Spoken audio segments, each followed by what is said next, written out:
All right, greetings everyone. We're back for more help with section 2.6, and we're looking at question number 29 right now. For this section here, they want us to find f prime of a, and we're given this f of t, this 2t plus 1 over t plus 3, which I already have copied somewhere if I can get to it. There it is. So we want f prime of a, which of course is the limit as h approaches 0. And right when I'm starting to record, my dog wants to play, of course. So she's going to have to wait a few minutes. Or I'm going to pause it in a moment and go play, and I'll come back and finish. But let me actually get a little bit of this written down. All right, so that's our limit definition of derivative. We're going to have to plug in a plus h for t, and then a plus h plus 3, and then minus plugging in a. So get 2a plus 1 and a plus 3, and then all of that divided by h. So we've got a lot of algebra to do here, so we're going to, first we're going to combine these two fractions here with a common denominator.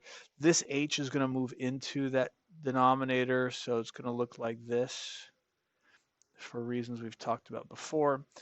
And then this term over here, we're going to have 2 times a plus h plus 1 times a plus 3 minus, I got to extend this fraction here.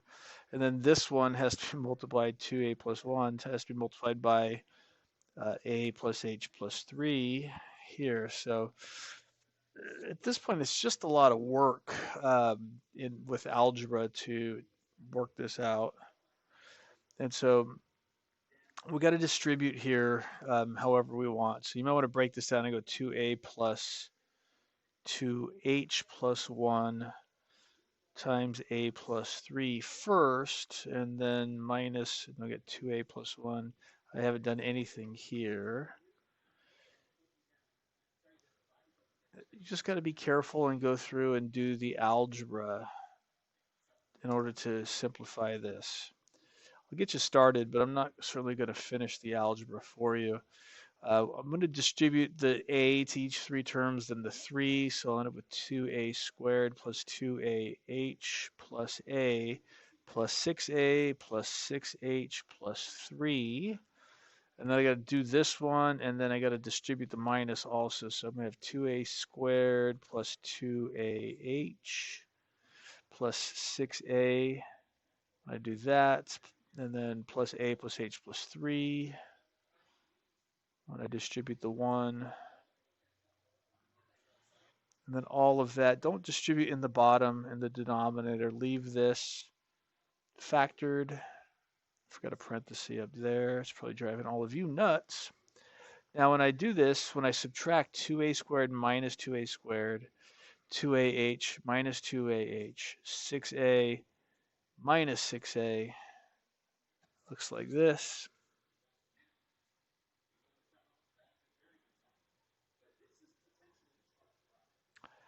And from here, I'm just trying to look at what's left. Oh, we got 3 minus 3. 3 minus 3 is there. And they got a minus a. We've got all of this stuff cancels here. So that's why I got a little confused. You got to be careful with the algebra here. Go slowly enough to make sure you don't make any mistakes. I'm glad I went slow enough not to make any mistakes. I haven't made any mistakes yet. Then we got 6h minus h, which is 5h. And then we got still got all of this stuff in the bottom.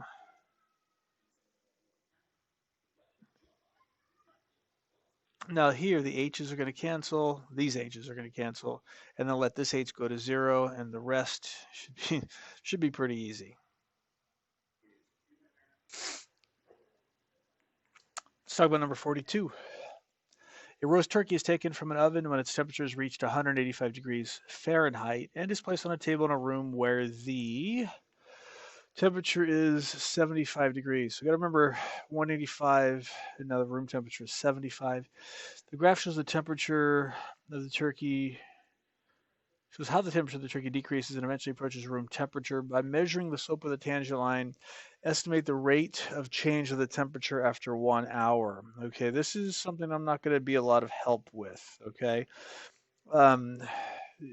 it says by measuring the slope of the tangent line. But what they mean by that is, here, look, they even gave you the tangent line. Find a couple of points on there, approximate a couple of points. Actually, you have this point there. It's 60 minutes. It was, I don't know. I guess you're gonna have to approximate that. They didn't tell us. It was 185 up here, but when I can't use that, that's not on the tangent line. So I would estimate, for instance, this is at 100 right here. You could estimate the number of minutes at this point, and then you could estimate that's at 60 minutes. You could estimate the y coordinate there. That's 150. So is that 125 right in the middle? Maybe it's a little higher. It looks a little higher to me, but maybe it's 130. But anyways, just use rise over run, change in y over change in x, and calculate the rate of change of the temperature after 1 hour. That's it. This is an integrated one level question in the sense that you're just finding slope, change in y over change in x. Moving on to number 44.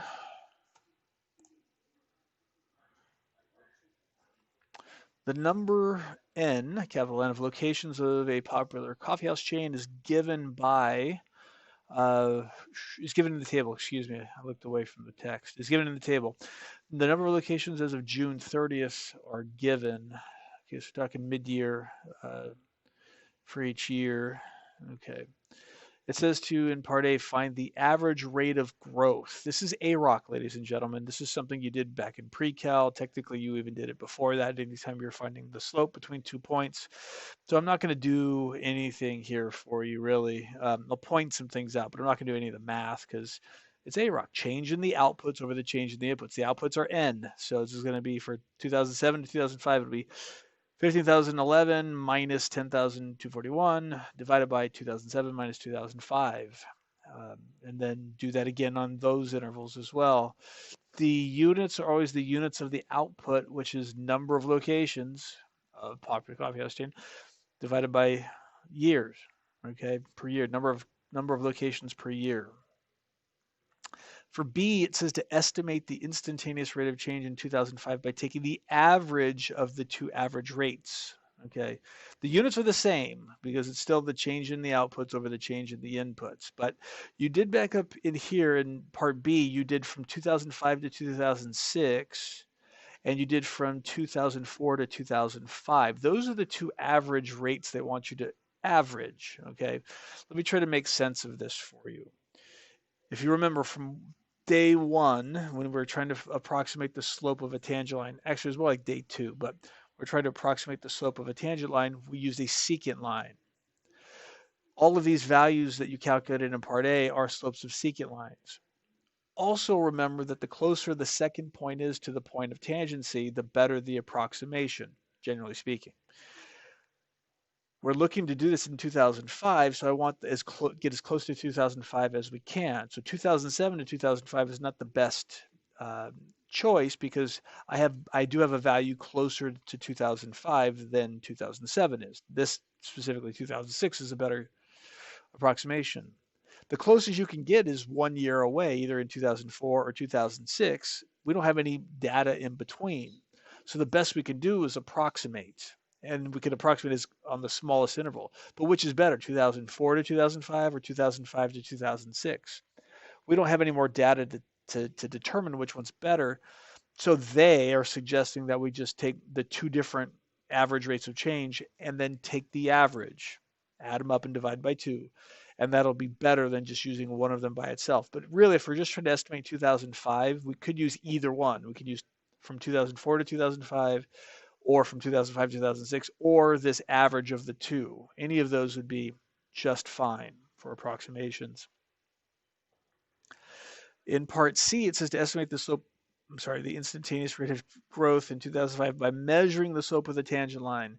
That's like 2000, what am I talking about? That's like number 42. We have to measure the tangent lines. What you're supposed to do for number 44, part C, is you're supposed to plot all of the data, draw a curve to approximate the function that hits those points or best approximates those points, and then draw on a tangent line to 2005, find 2 points on the tangent line, and then change in y over change in x, change in the outputs divided by the change in the inputs.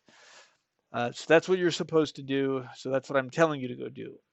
Plot the points. You can actually use Desmos to plot these points. You can actually use Desmos to find a curve to come close to that. But I would just plot the points, do your best freehand curve that you can, and then approximate the tangent line, find 2 points, change in y over change in x. Next on our list is 47. And so let me see what this says.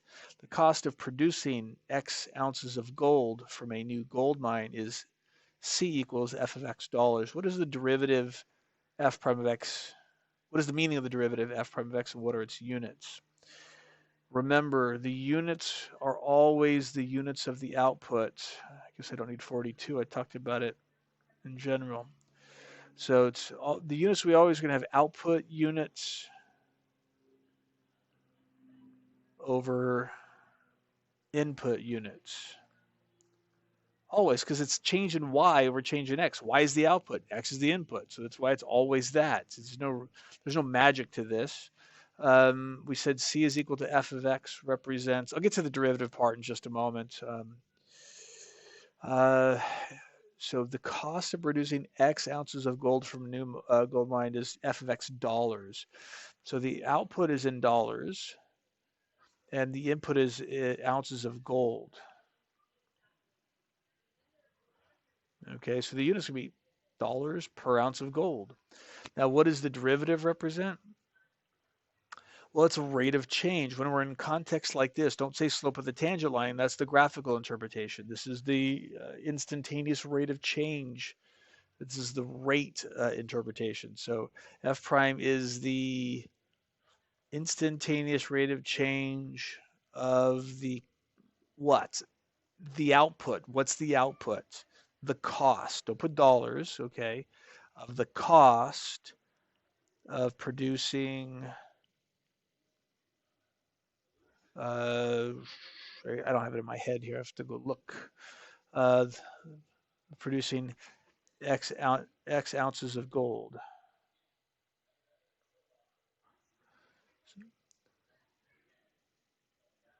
Okay, so f prime of x is the instantaneous rate of change of the cost of producing X ounces of gold with respect to, I know I keep saying this and I haven't really explained it yet, with respect to the input, the number of ounces of gold.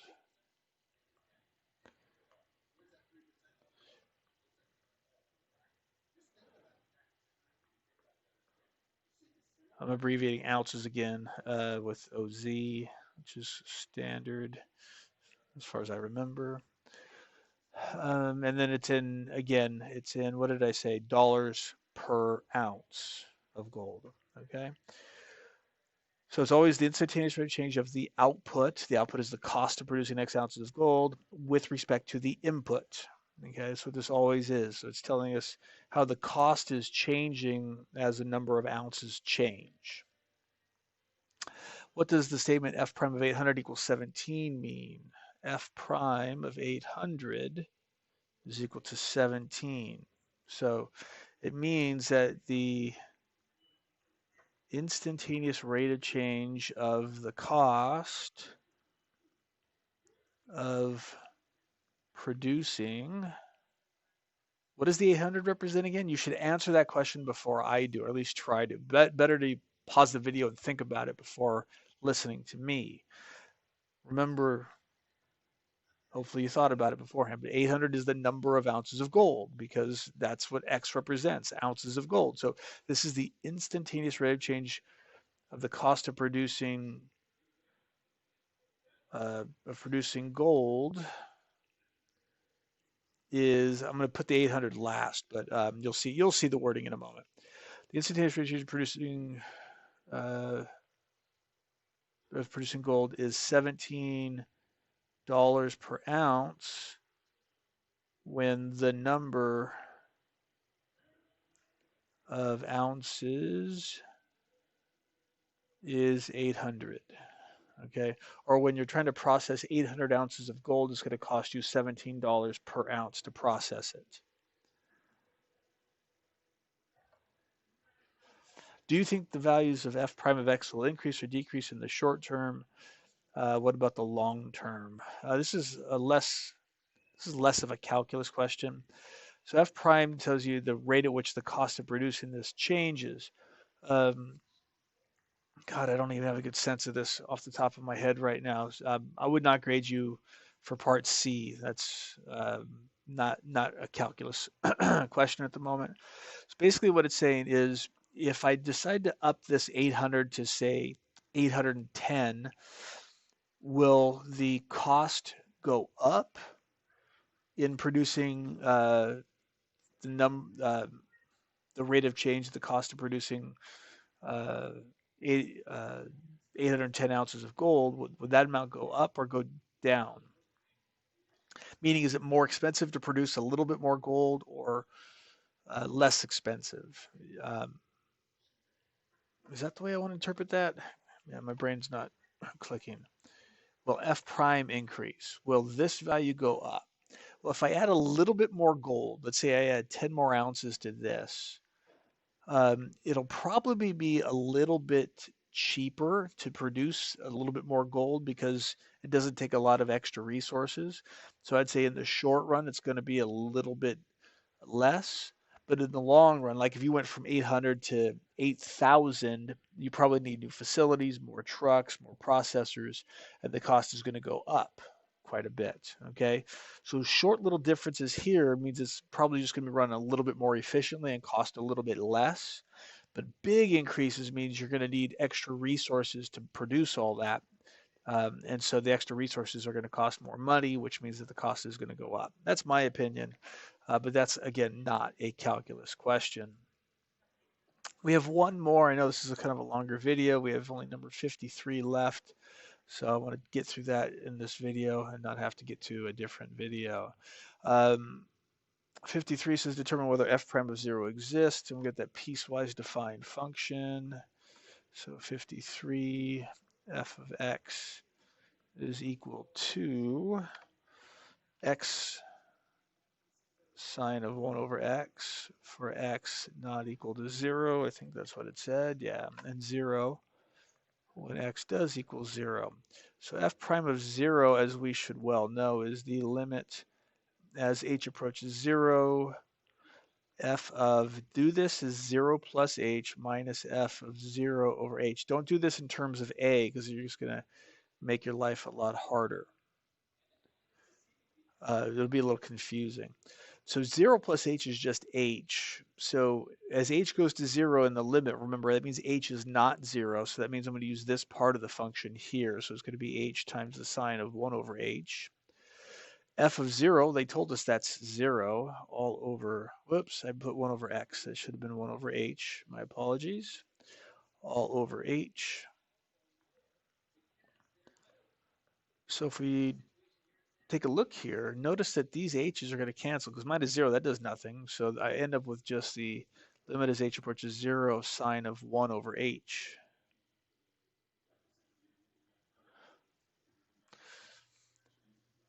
We did a limit like this back in section 2.2. So I've done most of the work here. You'll find in our notes, section 2.2, we had a table. It's going to be slightly different, maybe. Actually, no, I think it's 1 over x as x goes to 0. Yeah, I think this is just in your notes. So I'm going to let you guys finish this up on your own because I did most of the work for you. All right, go study.